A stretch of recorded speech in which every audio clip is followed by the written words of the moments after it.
8e épisode de R1 Le Mag, un épisode spécial avec 3 coachs normands ce soir. Une page spéciale sur l'arbitre et notamment l'arbitre du derby entre Saint-Lô et Cherbourg et toujours notre pastille R1 féminin.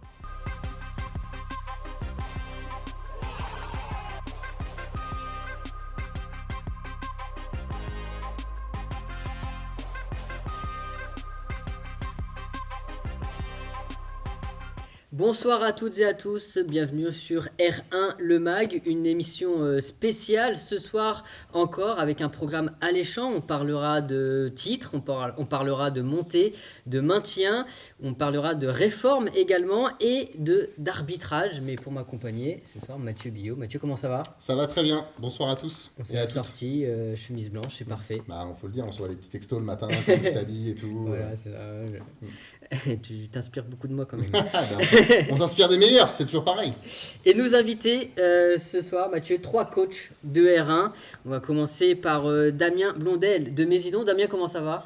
Ça va très bien, merci pour l'invitation. Avec grand plaisir, merci d'avoir répondu favorablement.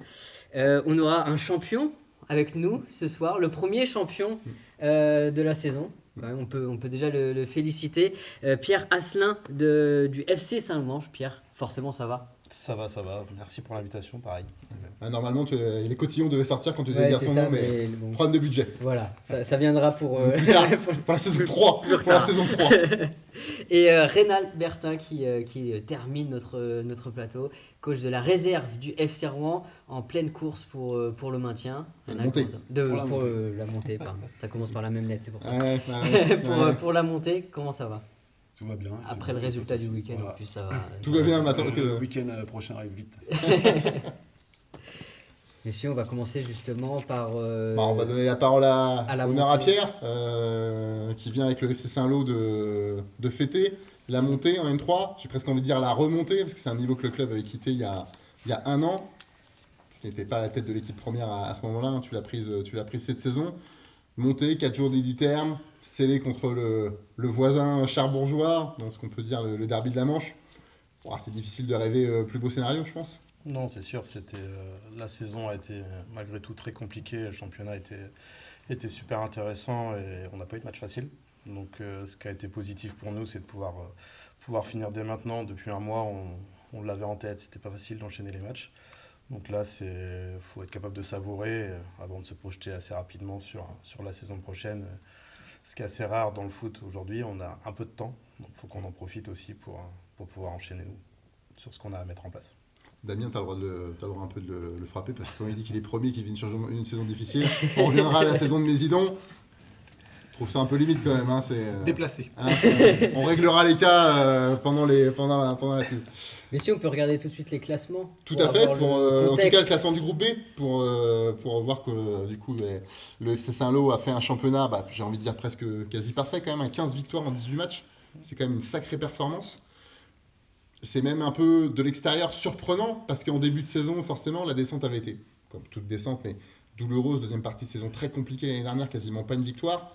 Nouveau cycle, nouveau président, nouveau coach, on l'a dit, avec toi, un effectif quand même, je dirais, rajeuni et localisé, j'ai envie de dire ça comme ça, avec beaucoup de joueurs du coin. On rappelle, on voit, il y a Flers, il y a Le Havre dans la poule, Évreux, on plaçait plutôt ces équipes-là comme favoris, et vous avez quasiment, vous avez jamais flanché de la saison, quoi. En fait, ce qui s'est passé, c'est que on a quand même gardé, malgré tout ce qui a pu être dit sûrement sur nous au début, on l'a vu quand même, on a réussi à garder un effectif avec des joueurs avec beaucoup d'expérience sur un niveau N3, donc c'est pas anodin non plus. Et l'avantage du FC Saint-Lô, où il y a des jeunes en formation, donc il y en a qui ont percé cette année, qui ont montré qu'ils avaient le niveau R1, j'espère plus pour eux. Et les choix, ce qui est assez rare, parce qu'on lance un peu la pièce de temps en temps, sur le recrutement qui a été fait avec des joueurs de R2 qui sont arrivés, qui ont tout de suite pris le niveau et qu'on suit apporter. L'ensemble du groupe a répondu en termes de valeur et de travail toute l'année et d'ambiance d'équipe. Je pense que c'est ça qui est le plus important. Reynald, et c'est ça le premier dans l'autre poule. C'est ton équipe qui est première depuis ce week-end. Et un choc contre la SPTT qui avait ce fauteuil de leader justement jusqu'à samedi. Vous avez pris le lead, victoire 2-0 PTT. On commence à y croire sérieusement du côté de la baie du FCR. On y croit sérieusement. Alors, ce qui était important pour nous, c'était de passer les 2 matchs des 15 jours qui sont venus avec la réception de QRM, et puis on savait qu'après on se déplaçait au PTT, et on savait que après ces 2 matchs-là, en fait, c'était soit où ce serait très compliqué pour continuer à jouer les premiers rôles, ou on pourrait encore se prendre au jeu, comme on dit. Donc ça s'est soldé par 2 victoires. Les garçons ont répondu présent, et ça nous donne maintenant ça nous donne le droit d'aller sur ce sprint final des 4 journées avec 2 points d'avance. Mais 2 points d'avance, alors 4 journées ça peut paraître peu sur un ensemble d'un championnat, mais 4 journées ça reste beaucoup aussi quand on n'a que 2 points d'avance. Donc je pense qu'il peut encore se passer plein de choses dans le championnat. Maintenant, on a notre destin entre les mains. On a peut-être même le droit à un petit nul sur les 4 matchs, parce que un petit joker parce qu'on a gagné à l'aller et au retour contre PTT. Maintenant, voilà, on sait très bien que les fins de saison c'est toujours compliqué, parce qu'on arrive aussi dans des moments où les corps au niveau physique, ça commence à tirer un petit peu. Donc on n'est pas toujours non plus à 100%. Nous, on est une équipe quand même qui demande un jeu énergivore, donc il va falloir bien récupérer et puis enchaîner ces 4 matchs pour essayer d'aller au bout, parce que je pense que les garçons ils méritent, c'est des jeunes joueurs, et arriver fin avril en étant premier, il va falloir tout faire pour pas lâcher, et puis essayer de gagner les 4, c'est la meilleure solution, quoi. Ce qui serait quasi historique, parce qu'on l'a évoqué, on s'est eu il n'y a pas longtemps au téléphone pour un sujet écrit cette fois-ci. La baie de Rouen au niveau national, c'est plus arrivé quasiment depuis 2004, là, je crois. J'ai regardé 2012. 2012. 2012, ça fait quand même plus de 10 ans. Donc effectivement, c'est... Puis même pour le club, c'est surtout pour le club, c'est important aussi, même si c'était pas forcément l'objectif du début de saison. L'objectif c'était de finir d'avoir un bon maintien avec ces jeunes-là dans un championnat qu'on connaissait pas trop, parce que du coup il y avait des équipes anciennes bas normandes qui nous rejoignaient. Donc on s'était dit que finir dans les 5 premiers, ce serait plutôt bien. Et là aujourd'hui, quand on regarde le classement, on est premier, et quand on est premier, on a envie d'aller au bout, et en plus de ça, quand on s'appelle le FC Rouen, on n'a pas le choix d'essayer d'atteindre l'objectif maintenant, même si encore une fois ça va pas être si simple que ça. On va regarder justement les calendriers, les dates à retenir. Pour le groupe A, on disait qu'il y avait il restait 4 matchs, et il y a un match sur le papier qui semble pas si évident que ça pour le FCR contre le CA Lisieux, qui fait une très très belle saison, notamment une très belle deuxième partie de saison. C'est ça. Donc pas évident du tout, parce que savoir que Lisieux, tu le disais, sur la deuxième partie de saison, c'est 16 points sur 21. Une des équipes les plus performantes en termes de ratio de points. C'est la deuxième équipe devant PTT, devant Grandville, devant égalité avec QRM, je crois. Et tout en sachant aussi que si on prend vraiment... alors là, c'est la deuxième partie de championnat, mais si on prend... depuis qu'ils ont repris en janvier, le deuxième match qu'ils ont joué en janvier, c'était le FC Rouen qu'ils ont battu 1-0. Donc potentiellement, depuis janvier, il serait peut-être à égalité avec nous. Un gros match. Devant nous. Donc oui, un match qui va pas être facile à négocier. Dans le même temps, du coup, les PTT, qui sont le principal concurrent pour cette lutte pour la montée, seront à Passy, qui lutte pour son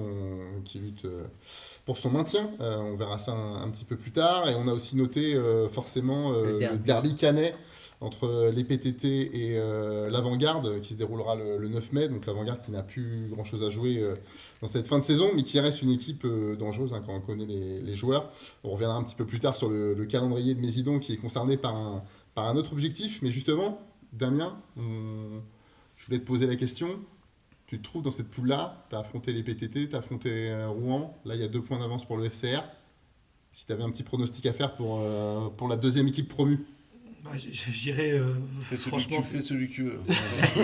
C'est pas tout à l'heure, les 50 €, c'était pourquoi D'accord, ok. Bon, rien à voir que le collègue soit présent, mais effectivement, on a eu 2 matchs très compliqués contre le FCR. Avec la Gécamp, c'est fait partie des 3 roustes qu'on a pris. On a perdu 4-0 et 5-0 contre le FCR, et pour nous, il n'y a pas eu photo. Donc effectivement, pour moi, ça fait partie de l'équipe qui a eu la plus grosse régularité sur la saison et qui m'a fait la plus forte impression sur les 2 matchs. Mathieu, on va faire un petit point sur les buteurs qui peuvent être décisifs en cette fin de saison avec le groupe A. Tout à fait. On a Joël Viana notamment présent en deuxième position, Alex Quitté toujours en tête avec 17 buts. Et après, on a aussi le joueur des PTT, Jawed Masrour. Donc forcément que ces joueurs vont être importants. Ah ben je pense que oui, Jawed pour les PTT et Joël pour le FCR. Et je crois pas que c'est RNL qui nous dira le contraire. Même si ce week-end, vous avez gagné sans but de Joël. Donc, ouais, ça fait 2 matchs qu'il marque pas, mais ça fait... je pense qu'il porte... il y a tellement d'attention sur lui des équipes adverses que ça libère un peu d'espace pour les autres. Donc voilà, mais je pense qu'il va remarquer dans les 4 dernières journées, je suis persuadé. Et si on regarde les buteurs du groupe B. Ouais, il y a un garçon qui marche fort, qu'on connaît bien, forcément, Benjamin Renaud. Triplé ce week-end. Voilà. Tristo, voilà, tranquille quoi. C'est ça. Voilà. On pensait que ça pouvait être dur l'après Coupe de France. Et au final, alors pour Bayeux, c'est dur. Alors pour Bayeux, mais pour Benjamin, c'est moins dur. Mais pour Bayeux, c'est un petit peu dur quand même. On y reviendra bientôt là pour parler de la lutte pour le maintien. En tout cas, Benjamin Renaud en tête avec 16 buts et on retrouve toujours donc Kenny Quétan, joueur qui a joué en Ligue 1, qui joue en Ligue 1 avec le Havre 12 et le rebuteur du week-end du côté du FC Saint-Lô, Maxence Tanguy. Le coup franc qui a scellé la montée en N3, le coup franc malicieux, dirons-nous. Donc c'est plutôt pas mal, un beau petit podium. On va voir quelques buts. On va regarder tout de suite. Alors on a un top but pour les 2 groupes cette semaine. Exceptionnellement parce qu'il y avait moins de journées que lors des émissions précédentes, 2 fois moins. On a fait une émission au bout de 2 journées, comme il y avait une petite trêve il y a quelques semaines. Donc on a fusionné le groupe A et le groupe B. Mais quelques beaux buts quand même. Il y a notamment un très très beau du côté d'Évreux.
Nous sommes ravis de vous accueillir aujourd'hui sur notre agence de Saint-Lô, qui existe depuis une dizaine d'années.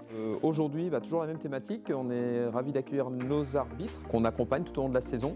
Donc le partenariat, on a un peu le même leitmotiv qui est d'essayer d'être au cœur du jeu, entre guillemets, pour mettre les acteurs, permettre le jeu.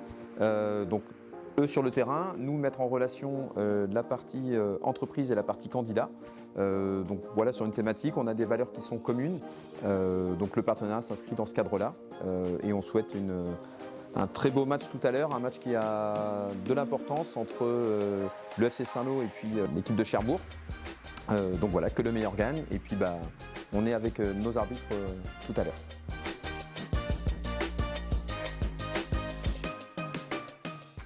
Alors on a parlé de montée, on a parlé de titre, on va aussi parler de maintien avec vous Damien. On va revoir le classement du groupe A avec Mésidon, alors qui est certes en lanterne rouge, mais tout est encore possible dans cette fin de saison. Oui, on va parler de la victoire de l'espoir ce week-end contre l'Avant-Garde, qui nous permet de recoller un petit peu aux équipes devant, même si voilà, il y a quand même de la distance. Ça va nous obliger à sans doute un sans faute sur la fin de saison pour espérer quelque chose, et puis espérer que nos compères normands en N3 fassent le job également, parce qu'on sait que les descentes peuvent engendrer des descentes chez nous. Voilà, donc on aborde les choses assez sereinement, parce que voilà, c'est une saison très difficile. On a surfé pendant 2 ans sur une dynamique extraordinaire avec une montée folle, un maintien inespéré à la base. Et là, voilà, on a un petit peu de retour dans la dure réalité d'un petit club comme Mésidon avec des petits moyens. Voilà, c'est difficile pour les conditions d'entraînement, la structuration du club, elle n'est pas faite à la base pour jouer en R1. Donc on survit très clairement cette saison, on souffre, ça c'est une évidence. Mais voilà, on a réussi à garder un beau noyau, on a gardé ces valeurs qui nous caractérisent, et c'est aussi une petite fierté de se dire qu'à 4 matchs de la fin, on est encore dans le coup. Donc voilà, on va s'accrocher en tout cas, et le match de ce week-end sera évidemment déterminant, je pense, pour la suite. Ouais, on l'a vu tout à l'heure, on va le revoir, mais vous êtes en déplacement à Grand-Quevilly, donc il y a l'équipe qui est juste devant vous, forcément, duel pour recoller. On fait un petit rappel réglementaire, et Damien l'a évoqué. De base, il y a 2 relégations en R1, mais forcément, il y a des relégations supplémentaires si les équipes normandes qui descendent de N3 en R1. Et si, on va dire, les championnats s'arrêtaient aujourd'hui, il y en aurait 3, malheureusement, avec Alençon, le SUDIF Cabourg et l'AS Trouville-Deauville-Villers, ce qui ferait que les 2 dixièmes descendraient, et également le plus mauvais 9e. Donc pour être tranquille, il faut presque viser la 8e place. Forcément, c'est compliqué. On y croit malgré tout, encore plus après ce week-end. C'était que votre 2e victoire de la saison en championnat. Exactement. Mais elle arrive au bon moment. Elle arrive au bon moment. Après, on a eu tellement de matchs qui nous ont filé entre les doigts, des fois par manque de réussite, des fois par jeunesse, par manque d'expérience sans doute. Donc ça fait déjà du bien et du baume au cœur ce qui s'est passé ce week-end, parce qu'on a enfin réussi à choper un second succès.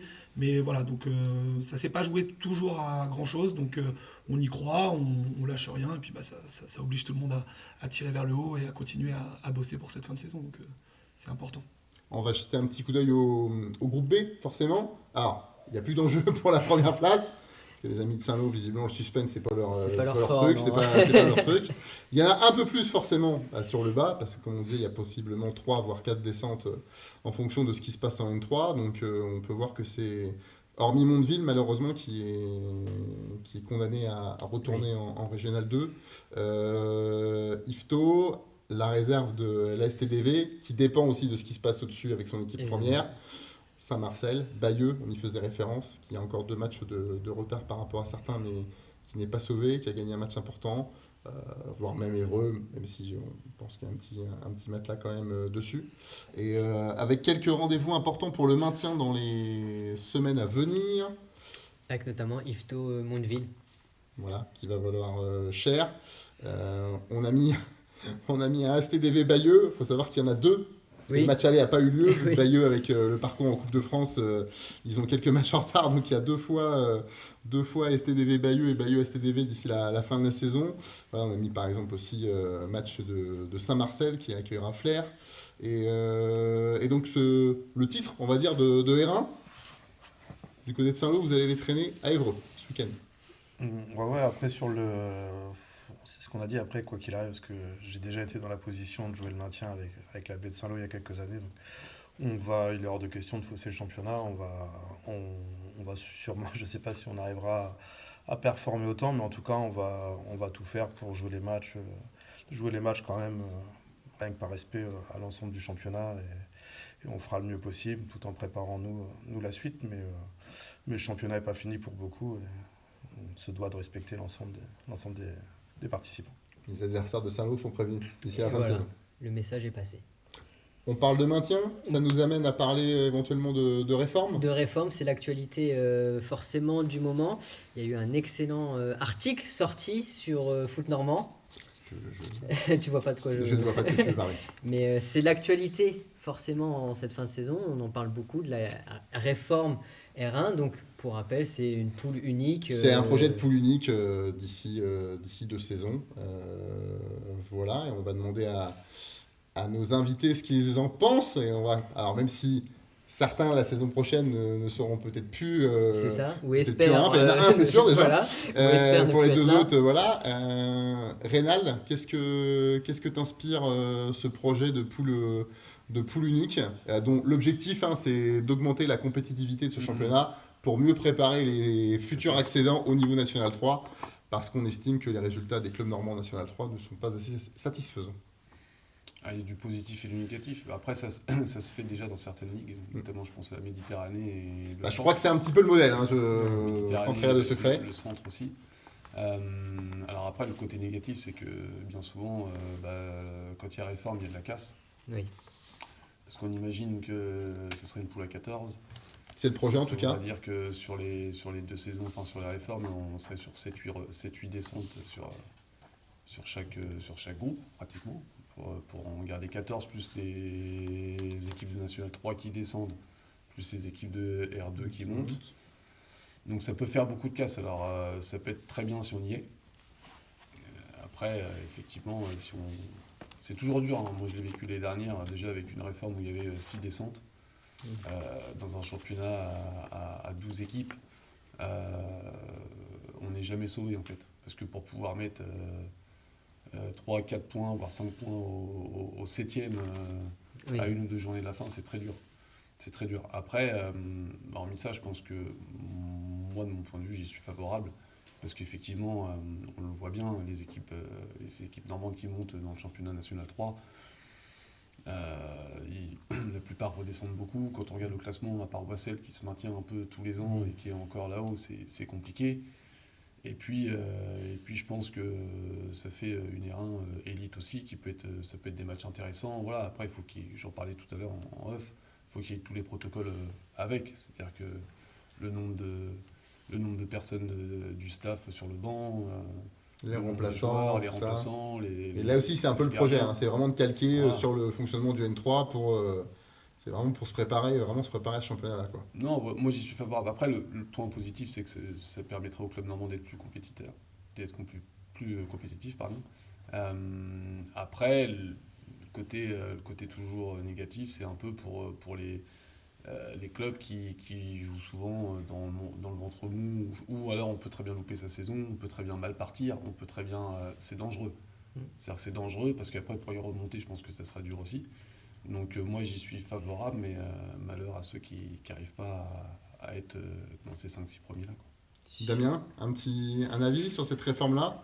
Alors le coach. Le projet d'ailleurs de réforme, je tiens à signaler que ce n'est absolument pas acté et que ça sera soumis au vote des clubs lors de l'Assemblée Générale du 12 juin, si je me trompe pas. Le coach y est favorable sportivement, parce que je trouve que ça va forcément augmenter le niveau en Normandie de nos clubs et puis bien préparer les clubs aussi à la N3, parce que là, il y a un fossé. Il y a un fossé entre la R2 et la R1, il y a un fossé entre la R1 et la N3. Donc ça va forcément bien préparer les clubs, parce que 14, ça va faire des matchs beaucoup plus difficiles tous les week-ends. Ça va aussi préparer des déplacements, préparer des budgets pour les clubs. Donc quand on arrive en N3, on sera un peu moins surpris, je pense, pour les clubs qui iront. Après, le coach de Mésidon, du coup, il a un autre avis, parce que une ville comme Mésidon et un petit club comme le nôtre, c'est grandiose d'avoir pu goûter à la R1 pendant 2 saisons, de s'opposer à des clubs comme le Hague, comme la Baie de Rouen. Voilà, c'est des choses qui sont assez extraordinaires et qui laissent des souvenirs. Maintenant, c'est sûr que s'il y a une réforme, c'était déjà très difficile d'y monter pour un club comme Mésidon. Ça deviendra sans doute inaccessible. Donc c'est aussi le risque de boycotter les petits clubs entre guillemets de campagne, des alentours, qui peuvent de temps en temps avoir une belle épopée sur 1 ou 2 saisons et vivre des aventures. Ça va être forcément au détriment de ces clubs-là. Maintenant, le coach sportivement y est favorable, et le coach de Mésidon dirait qu'il y a quand même de la casse à faire sur les clubs qui sont entre les deux, et voilà, qui pourraient potentiellement vivre de belles aventures par moment, quoi. Voilà. Pierre, un avis? Alors, à Saint-Lô, vous ne serez pas concerné la saison prochaine? Non, mais oui, un avis quand même, parce que faut qu'on se maintienne après. C'est un peu comme mes collègues ont dit, c'est que moi j'étais pas favorable avec la réforme de cette année. Donc la fin des poules géographiques. Le tirage au sort, parce que pour moi on était hors sol en termes écologiques et économiques. Et là il n'y a pas eu de vote des clubs pour mettre en place cette réforme-là, ce qui a été particulier, je trouve. ça va au bout du projet. Et là, ce que j'avais eu l'argument qu'on m'avait donné sur oui, mais en 18 terrains, on est sur des poules uniques, tout ça. Donc là, forcément, il n'y a plus de problème géographique. Après, voilà, c'est ça, c'est trouver toujours le juste milieu de tous les clubs qui sont soit en OR1 ou N3 ont beaucoup de joueurs qui viennent justement des clubs comme cité avant. Donc comment les valoriser et permettre à ces clubs-là d'exister. Je pense qu'il y a toujours ces deux teneurs à prendre et pas oublier ça, surtout sur les deux clubs, quoi, sur les deux situations. Donc en tout cas, les clubs auront la parole, le mot final, donc le 12 juin lors de l'Assemblée Générale.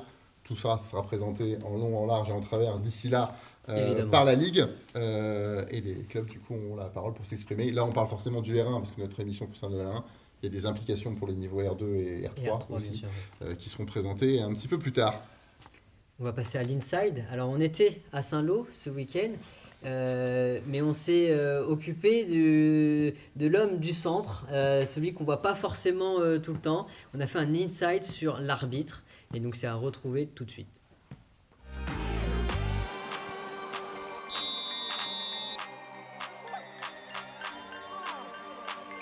Il arrive en retard. C'est simple, il arrive en retard. Enchanté, vous allez bien? Bonjour. Ça va? Ça va et vous? Très bien. De notre côté, c'est gardien en vert, joueur en rouge, et nous on sera en jaune, comme ça on pose pas de soucis. Ça va? Je vais vous souhaiter un excellent match. Pour les consignes d'aujourd'hui, le premier point sur lequel je veux qu'on aborde, c'est le contexte du match. Pour vous faire un point, du coup, si Saint-Lô l'emporte aujourd'hui, Saint-Lô monte en N3, Saint-Lô est champion.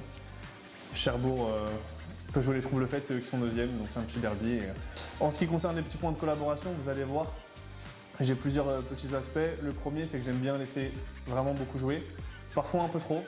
Donc on essaie d'être cohérents tous les trois. Si vous voyez que ça fait un quart d'heure que je laisse beaucoup jouer, ne prenez pas la petite faute inutile devant vous. A l'inverse, si vous voyez qu'on est dans un moment où il faut vraiment temporiser, que les joueurs sur le terrain sont en train de monter en pression, nous on sécurise. Et donc là, on essaie d'abaisser un petit peu notre seuil de tolérance. Prenez du plaisir, je suis pas là pour vous prendre la tête. Ok, clairement l'objectif c'est que vous preniez du plaisir. Les coups de pied arrêtés à l'endroit de la faute. À partir de ce moment-là, vous pouvez jouer rapidement.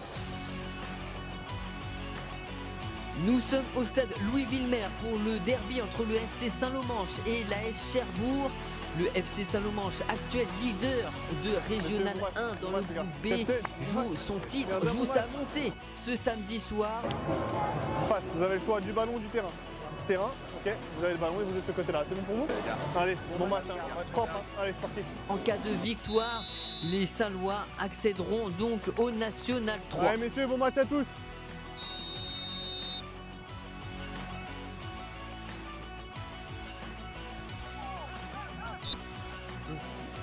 Je vous ai rien dit, Vous me regardez avec un air coupable.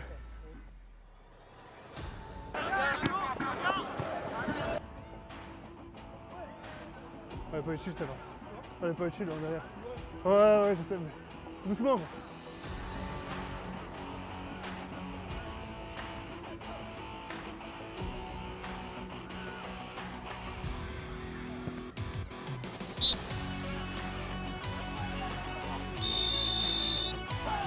C'est bon, capitaine, s'il vous plaît. Capitaine, s'il vous plaît, c'est rien, c'est important. Capitaine, étape par étape. Ok, je vous demanderai juste de faire attention à l'engagement que vous... Regardez, c'est les deux. Pour l'instant, restez là. Je vous ai rien dit de mal, d'accord. Je vous demande juste de faire attention à l'engagement que vous mettez. C'est bon? C'est ok? On est bon. C'est bon? Merci, 5. Non, c'est ballon!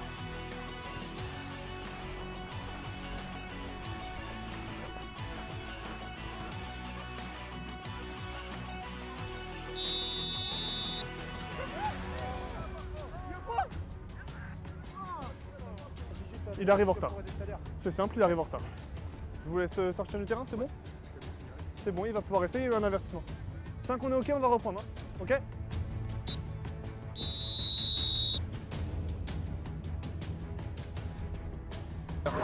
Filet. Et bonne deuxième, la même, hein. Propre. Allez messieurs, bonne deuxième à tous.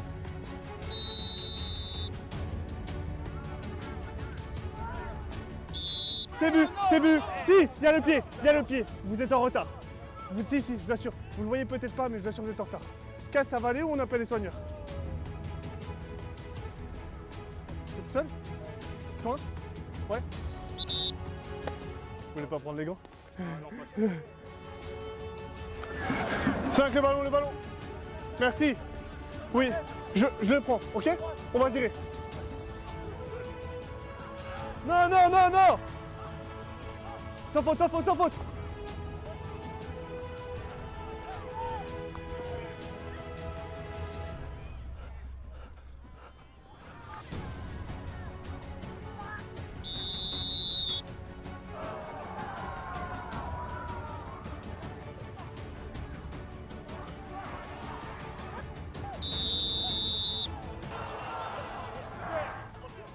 Il est passé devant, il a les mains dans le dos, déséquilibre, c'est rouge, il a la position du ballon. Enfin, ce coup franc pour les Saint-Lois avec Maxence Dangui qui s'élance, qui frappe, c'est dévié par le poteau et ça rentre finalement dans le but d'ouverture du score du FC Saint-Lomange qui prend les devants dans cette rencontre et qui signe peut-être son accession en National 3.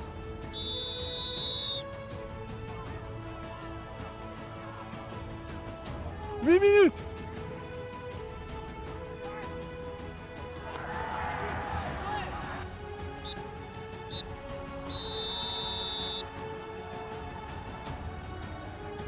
Moi je vois que l'attaquant, il a la possession du ballon, il a la maîtrise, il va vers le but, il y a la direction, il y a le sens, il y a tout. Le défenseur, il vient poser ses deux mains et une légère poussette au niveau du dos, qui a en plus le pied gauche qui vient prendre. Maintenant, ma seule question, c'est est-ce que, en termes de placement et du nombre de défenseurs, c'est toi qui es le mieux placé pour me dire, est-ce que tu es OK, tu valides là-dessus? Moi je valide le doxo, les 4 critères sont réunis, pour moi c'est OK. Ok, bah moi franchement c'était la seule interrogation que j'avais. Après moi j'ai juste à vous dire merci, franchement j'ai passé un super moment. Donc merci les gars. Bravo à toi.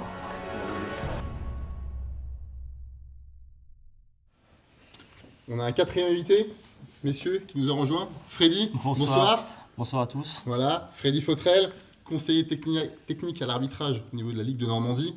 Tout à fait. On va rappeler un petit peu quand même qui vous êtes, parce qu'il y a eu une vie avant. Oui, tout à fait. Hein, c'est exact. Combien de matchs derrière le sifflet dans le monde pro? Je crois un peu plus de 300 matchs en Ligue 1, voilà. Une cinquantaine en Ligue 2. Ligue 1, Ligue 2, arbitre international aussi, si je ne me trompe pas, jusqu'en 2016 d'ailleurs. C'est cela. Donc une carrière riche derrière le sifflet. Et Freddy, vous allez nous aider un petit peu à comprendre la décision un petit peu clé, phare de ce match Saint-Lô-Cherbourg qui a fait l'objet de cet inside autour de l'arbitre avec ce coup franc sifflé accompagné d'un carton rouge pour le joueur de Cherbourg. Et vous nous avez préparé une petite palette. Je vous ai la palette à Dudu. La palette. Déjà, merci de votre invitation à R1 Mag. Mais peut-être qu'il y a de la concurrence, on ne sait pas.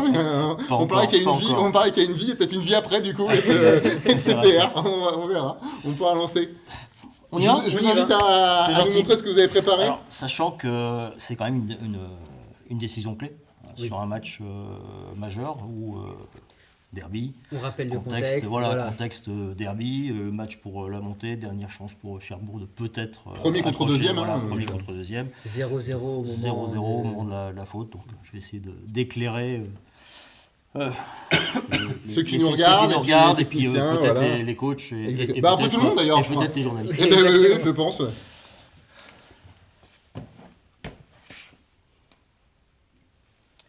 La palette. Donc on voit, c'est une 75e minute, on a un arbitre qui est placé dans l'axe. Tiens, si tu peux faire un stop s'il te plaît. Voilà, parfait.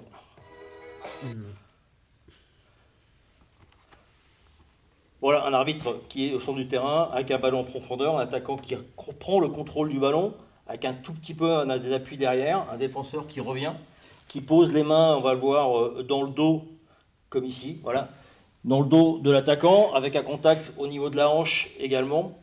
Donc là, sur cet angle-là, ça paraît presque évident. On va prendre de l'autre côté avec l'angle de l'arbitre, où on voit les deux mains qui se posent. Donc il voit clairement les deux mains qui se posent dans le dos, à vitesse réelle, de son angle de vue, la faute paraît incontestable. Et d'ailleurs, dans l'après-match, lors du débriefing avec les assistants, c'est ce qu'il parle. Ça, c'est le premier axe de décision. Un arbitre sur ce genre de situation a 3 axes. 1, faute, pas faute. Deuxièmement, anéantissement d'une occasion nette de but. Et le troisième point, c'est intérieur ou extérieur de la surface de réparation. Alors, pour Les journalistes, vous savez que la notion de dernier défenseur n'existe pas. Je pense que c'est un très bon rappel. J'allais poser la elle question. n'existe pas. Voilà, c'est bien pas une notion d'arbitrage, ça. Voilà. Anéantir une occasion nette de but avec 4 critères qui sont importants. C'est 1, le contrôle du ballon. C'est-à-dire que si le joueur n'a pas le contrôle du ballon, on ne peut pas considérer comme une occasion nette de but. 2, c'est la distance par rapport au but, la direction du jeu, du sens du jeu ou du ballon, et le nombre de défenseurs en capacité d'intervenir. Là, lorsqu'on le voit sur un plan large, on s'aperçoit que le numéro 5 qui lui est passé, on a le numéro 11 qui va se retrouver face au gardien, donc une occasion nette de but, et sans cette faute, plus personne n'a capacité d'intervenir. Donc on est bien dans un cadre d'anéantissement. Alors souvent ce genre de situation amène de la contestation. Pourquoi ? Parce qu'on est sur une sanction disciplinaire très sévère, qui est la sanction la plus difficile et la plus sévère au football, qui est le carton rouge, avec une faute qui peut paraître, je ne vais pas dire anodine, mais peu importante. C'est ce décalage souvent qui crée de la compréhension. Oui, dans la faute, il n'y a pas de méchanceté, il n'y a pas d'agressivité. Il n'y a pas de mise en danger d'intégrité physique de l'adversaire. Néanmoins, la loi amène un carton rouge. Parce qu'au premier abord, on peut se dire c'est une faute légère. Exactement. Mais la faute est légère. Mais c'est la situation, l'occasion nette de but, qui amène l'exclusion. Et les conséquences du coup. Et évidemment les conséquences du coup. Donc voilà un arbitre qui est bien placé, qui en a pas d'accélération. De son angle de vue, il voit les deux mains qui se posent sur son adversaire. Deuxième axe de réflexion, c'est est-ce qu'un autre défenseur est en capacité d'intervenir, ce qui n'est pas le cas. Et derrière, il y a une communication, une collaboration avec son assistant pour savoir si elle est intérieure-extérieure. Bon, s'il n'y a pas de débat, mais c'est un axe de travail également dans la collaboration entre arbitres. Très bien, parfait. J'ai envie de demander l'avis aux différents coachs. On va pas commencer par Pierre. Merci. Reynald, est-ce que convaincu par les explications de Freddy, est-ce que vous auriez, tu aurais toi aussi plus le rouge, parce que bon, la faute, je pense qu'il y est, mais par rapport à toutes les explications que Freddy a pu nous apporter, est-ce que tu partages cet avis sur le rouge ? Déjà, c'est bien de rappeler que le dernier défenseur n'est pas forcément, s'il fait faute, coupable de prendre rouge. C'est pas une notion d'arbitrage, ça, dernier défenseur. On l'entend. D'ailleurs, une notion plus journalistique, si tu veux nous taquiner. Consultant, si tu veux nous taquiner, un petit peu. On l'entend souvent sur les bancs, c'est le dernier, ouais. Mais ça n'existe pas en termes d'arbitrage. Ça existe, mais c'est juste un critère. Voilà. Ouais, c'est un critère. Parmi d'autres. Après là, j'ai envie de dire, le problème du défenseur de Cherbourg, c'est qu'il met les mains sur le joueur, quoi. Donc du moment où, encore, il aurait couru juste à côté. Et... Après, effectivement, là, on le voit avec plusieurs angles, plusieurs choses à vitesse réelle. Quand on est coach adverse et qu'on le voit sur le banc, on a peut-être l'impression qu'il n'y a pas grand-chose. Donc il peut toujours y avoir des réactions un peu avec la frustration qu'on ne va pas forcément comprendre. Mais effectivement, quand on voit les images, pour moi, faute il y a. Et en plus, effectivement, comme Freddy le disait, s'il ne fait pas cette faute-là, il va tout seul au but. Donc c'est pas... pour moi, c'est pas une faute flagrante, on va dire, mais ça vaut le coup franc et le carton rouge. On précise que là, forcément, c'est une analyse à froid, que Freddy, vous avez eu le temps de bosser. Forcément, c'est totalement différent dans l'action pour l'arbitre et aussi pour les joueurs par rapport à la frustration qu'ils peuvent ressentir. Là, on débriefe tout ça à froid, on a eu le temps. Ce qu'a dit Reynald est hyper intéressant, c'est les angles de vue et la perception qu'on peut avoir. Là, tu l'as très bien dit, il y a un défenseur qui a une prise de risque en fait. Et je suis persuadé que s'il court uniquement à côté, l'arbitre ne bascule pas. Après, il y a l'angle de vue, c'est-à-dire qu'on est à l'opposé entre le coach et l'arbitre. Un arbitre qui voit parfaitement cette poussée, et un coach qui, lui, est plutôt sur la faute du bas du corps, où là, c'est plutôt léger avec un défenseur qui tente de jouer le ballon, qui le récupère après d'ailleurs. Mais en fait, l'angle de vue change complètement la perception. On va demander l'avis à Damien. Oui, moi, je pense que c'est les mains qui font basculer, parce que le duel au niveau de la hanche, le contact, pour moi, il n'est pas suffisant à siffler une faute à cet endroit-là, et avec une conséquence aussi importante, parce que pour moi, le défenseur fait le bon retour avec le bas du corps. Par contre, effectivement, le contact des mains à vitesse réelle déjà peut déséquilibrer l'attaquant, ça c'est une certitude, parce que là on est au ralenti aussi, donc on ne se rend pas compte. Donc c'est pour moi les mains posées dans le dos qui posent problème et qui vont aller sanctionner la faute. Je pense aussi que le contact de la hanche, l'arbitre il ne le voit pas, de son angle de vue il est à l'opposé, donc je ne suis pas sûr qu'il le voit. Mais je pense que c'est vraiment les mains qui déterminent la suite et à vitesse réelle, ça a dû suffire à déséquilibrer l'attaquant. Et l'attaquant, effectivement, avait réussi sa prise de balle qui allait vers le but. On ne voyait pas comment, hormis un arrêt du gardien, comment ça pouvait se terminer autrement ensuite, quoi. Le rouge me paraît logique, la faute aussi signalée. Pierre, alors forcément, concerné aux premières loges, on aurait pu appeler l'homologue de Cherbourg pour qu'il donne aussi forcément son avis, vu qu'il est concerné. Je ne sais pas si tu as un avis, même si forcément, toi, tu es concerné au premier titre. C'est intéressant d'en parler, mais on vit ça tous les week-ends, et c'est d'un côté, c'est de l'autre, ça change. À vitesse réelle, nous d'où on est, on voit un retour assez intéressant du défenseur. La frustration des Cherbourgeois, je la comprends vraiment sur ce cas-là, et c'est pour ça d'abord nous, personne ne parle, parce que si ça aurait été l'inverse, la frustration aurait été la même. Donc le temps, on voit bien là, on prend quand même 5 minutes pour expliquer, pour débriefer. Oui, c'est différent là, c'est un exercice un peu particulier, mais c'est l'intérêt aussi de l'émission du coup, de prendre le temps de revenir. Qu'il faut prendre en compte, voilà. Après sur les choix, je trouve ça dur de prendre la décision. Je peux comprendre en tout cas qu'elle génère de la frustration chez les adversaires. Après, voilà, c'est les réactions. On est sur le banc, on n'a pas vu, on répond à la minute, on a frustration. Là, on est à la 75e minute, donc nous, on vient de perdre notre gardien. Tout le match est en train de basculer. D'abord, je crois que c'est quelques minutes avant, donc là, il y a eu 2-3 minutes un peu folles. Et donc, on sentait qu'il y avait de la frustration qui montait des deux côtés, quoi. Et donc je rebondis un petit peu sur cette frustration éventuellement du camp charbourgeois. Freddy, par exemple, moi je suis le coach de Cherbourg, je suis frustré. Est-ce que j'ai possibilité d'échanger soit avec vous, soit avec l'arbitre en après-match, j'entends bien, ou alors même dans la semaine, par exemple, est-ce que cet exercice-là, on a possibilité de le faire pour que l'arbitrage donne son point de vue, pourquoi il a pris cette décision, un petit peu à froid pour que la tension remonte, descende un petit peu. Mais est-ce que là, parce que c'est un exercice intéressant de le faire, mais par exemple, oui, on disait, les Cherbourgeois qui éprouvent une frustration, est-ce que après match ou dans la semaine, on peut solliciter soit l'arbitre, soit vous en tant que référent de l'arbitrage pour essayer d'avoir des explications justement par rapport à ça? Alors justement, on a mis des protocoles en place. Je suis un fervent supporter et je pense sincèrement que la communication doit être instaurée et de plus en plus entre les acteurs, les coachs et les arbitres. On a mis un protocole en place où j'aimerais, alors ça ne se fait pas toujours parce qu'on est pris dans son match, dans sa préparation, avec la tension, et que les arbitres et les coachs puissent se rencontrer avant le match, avec une petite réunion informelle, on prend un café, on discute de la pluie, du beau temps ou même des matchs. Donc c'est un premier côté informel. Et j'ai demandé à mes arbitres d'ouvrir justement le vestiaire 20 minutes après le coup de sifflet final, pour justement un temps d'échange, avec un respect obligatoire. Bien sûr. Voilà, on vient.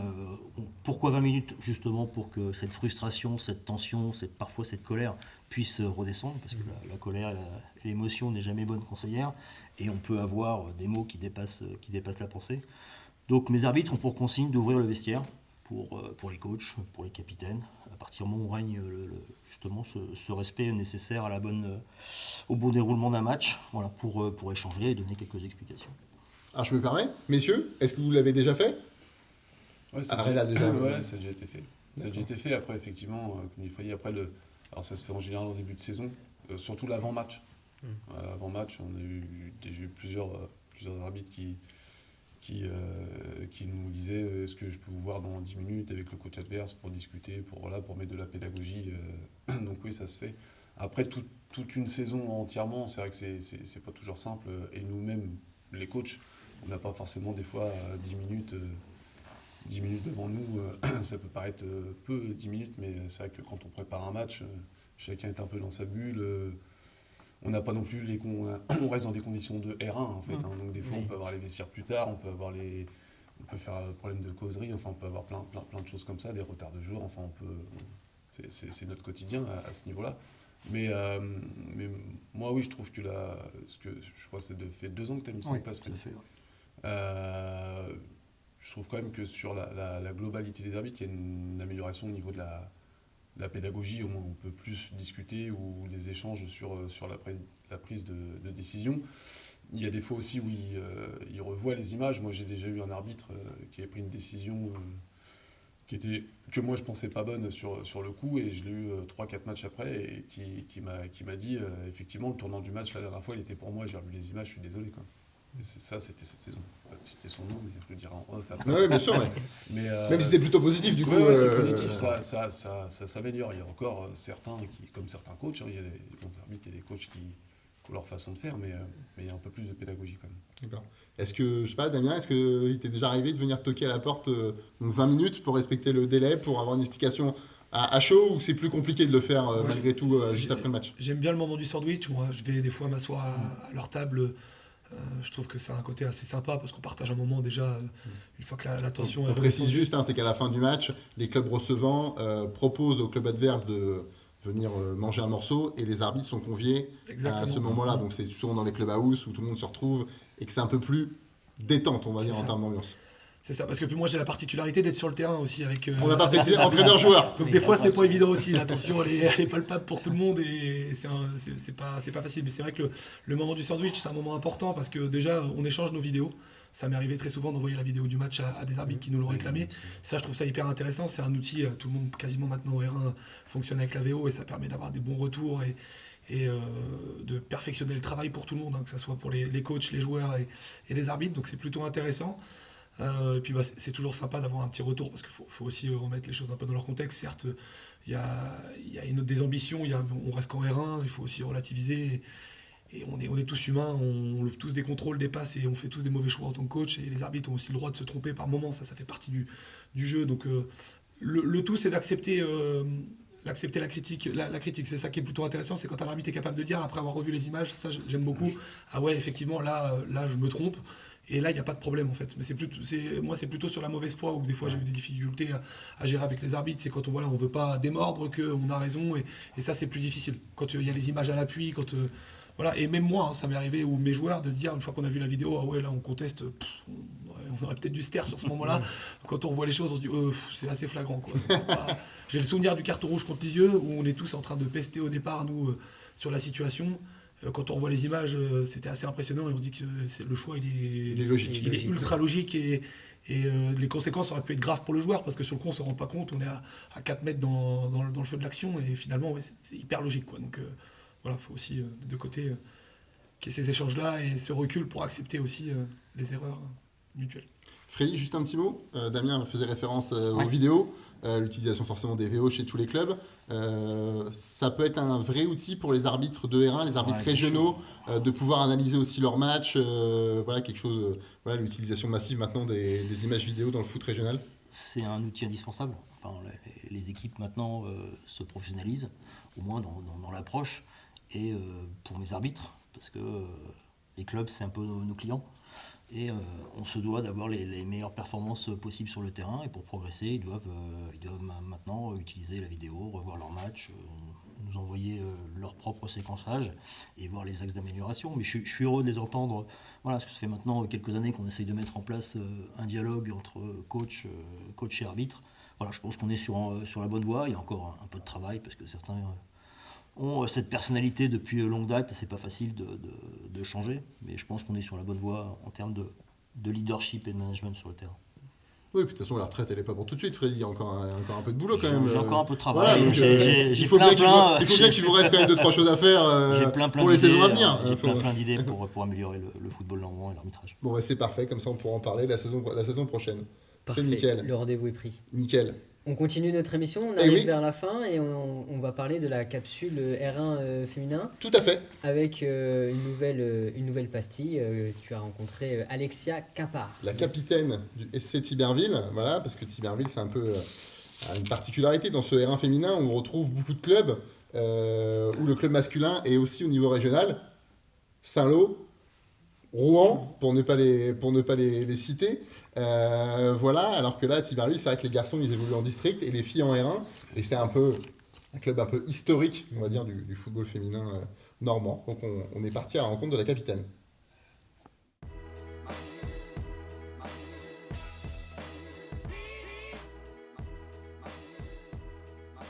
Maintenu, je sais même pas si c'est sûr encore, ça dépend de QRM. En fait, combien d'équipes descendent A priori, ils sont maintenus parce que là, ils ont fait des résultats là, les derniers week-ends. Donc, le coach et même nous, on n'aime pas dire qu'on est sauvés. Il l'a été en début de saison. On a plutôt bien démarré le début de saison. Et puis, depuis janvier, on a du mal à gagner un match. Donc, c'est plus compliqué et on gagne plus de points depuis 3 mois. C'est plus compliqué, alors on ne sait pas trop l'expliquer. Est-ce qu'on a cru s'être maintenu trop tôt et du coup on a relâché tout? Après, il y a aussi pas mal de blessures depuis le début là, de l'année 2026. Donc, est-ce qu'il y a un mélange des deux, du relâchement? Voilà, on ne sait pas trop l'expliquer.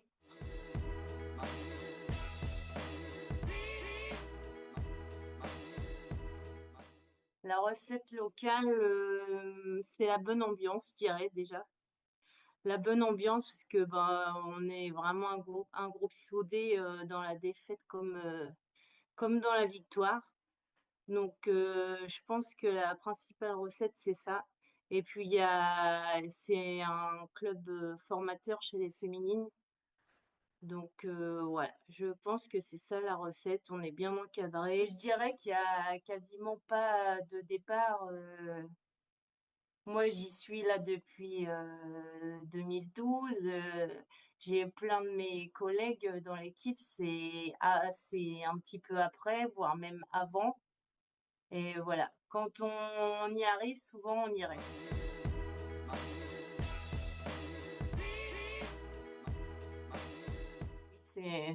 C'est un des objectifs, là, c'est de gagner le prochain match. Et puis après, on va prendre un match après l'autre, mais oui, ça peut être un objectif. Au fur et à mesure qu'on avance.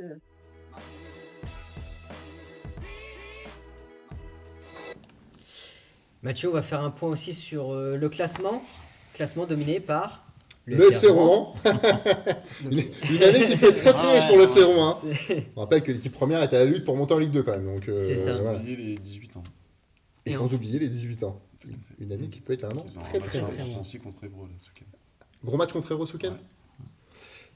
Alors, on le rappelle des aussi intéressants. À chacun le mag. La première place ne garantit pas forcément l'accession au niveau supérieur. Il y a un barrage en plus. Il y a un barrage, oui. Il y a un barrage. Toujours est-il que là, le FC Rouen à la main. Les filles de Stéphane Arnold, elles se sont imposées sur le terrain de l'AGECAM il y a quelques semaines. Bon voilà, ils ont concédé un nul le week-end dernier, donc le matelas qui était confortable s'est un peu réduit. Il reste 3 journées sur le papier. Calendrier favorable au FC Rouen, mais on a dit que le papier, ça ne faisait pas tout, donc on va se prémunir. En tout cas, le duel a toujours lieu, du coup, jusqu'à la fin, sachant qu'il y a un gros match ce week-end. On va regarder un peu les dates à retenir. AGECAM, US Alençon, le 3e. USA Alençon qui fait une très belle saison, on l'a déjà dit, on a eu Manon Riba dans cette capsule féminine il y a quelques semaines. Donc une très très belle affiche en perspective. Et le FC Rouen se déplacera donc à Cherbourg. Du côté de Cherbourg. Cherbourg qui vit une saison plus compliquée chez les féminines. C'est pour ça qu'on dit que, en tout cas pour ce week-end-là, le calendrier plaide plutôt du côté de FC Rouen, mais on va pas s'avancer. Un petit point sur les buteuses. Un petit mot, ouais, je vais juste dire un tout petit mot sur le maintien, parce que comme on disait dans la capsule féminine, on pouvait croire que c'était plié, parce que Flers et Cherbourg avaient trop de retard, mais toutes les équipes, alors que ce soit la STDV, Thiberville, Saint-Lô, mais même Plateau Est, surveiller de près ce qui se passe en Détroit, avec QRM qui lutte pour son maintien, championnat extrêmement serré, on a pu voir seulement 1 point d'avance sur le premier relégable, malgré qu'elle soit 8e sur 13 filles de QRM. Donc là, le but pour toutes ces équipes-là, c'est qu'il ne faut pas finir 10e. C'est ça. Parce que si malheureusement QRM était amené à descendre, ça provoquerait une descente supplémentaire, comme chez les garçons. Donc on fait un petit peu attention. Au niveau des buteuses, on retrouve notre serial buteuse en numéro 1. 37 buts. Élise Martin-Sassier, pas mal, hein, messieurs. Hein, si vous aviez un buteur à 37 buts, ça serait pas mal. Ça serait pas mal. La numéro 2, qui vient de Thiberville d'ailleurs, est pas mal non plus. 22 buts. 22 buts de Libert. Et la 3e qui vient de Lagos est aussi très très bien. Célia Chappé. On le dit souvent, mais il y a beaucoup de buts dans ce championnat de R1 féminin. Et c'est tant mieux. On a fait le tour de cette émission. Ouais, je pense qu'on a été riche et complet là. Un petit mot pour être vraiment complet, un petit mot sur le BEF. Tout à fait.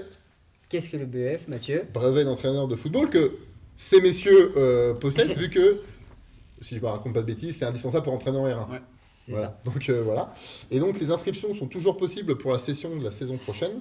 C'est ça. Il faut- Il reste quelques heures là avant Voilà. la clôture. Les candidats éventuellement intéressés peuvent se rendre sur le site de la Ligue pour s'inscrire, pour passer les tests de candidature.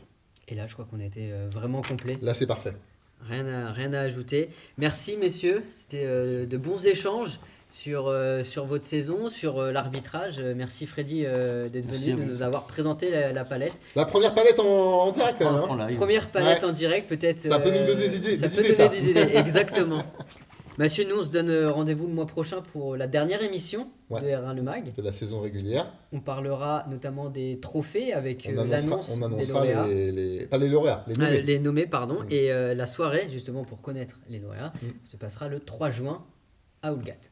Parfait, d'accord, Là, ok. on est complet. On est complet, c'est parfait. En attendant, bien sûr, pour suivre l'actualité du foot régional, rendez-vous sur les Facebook de la Ligue et de Foot Normand et sur le site internet de Foot Normand et de la Ligue de Foot de Normandie. En attendant, prenez soin de vous et à très vite.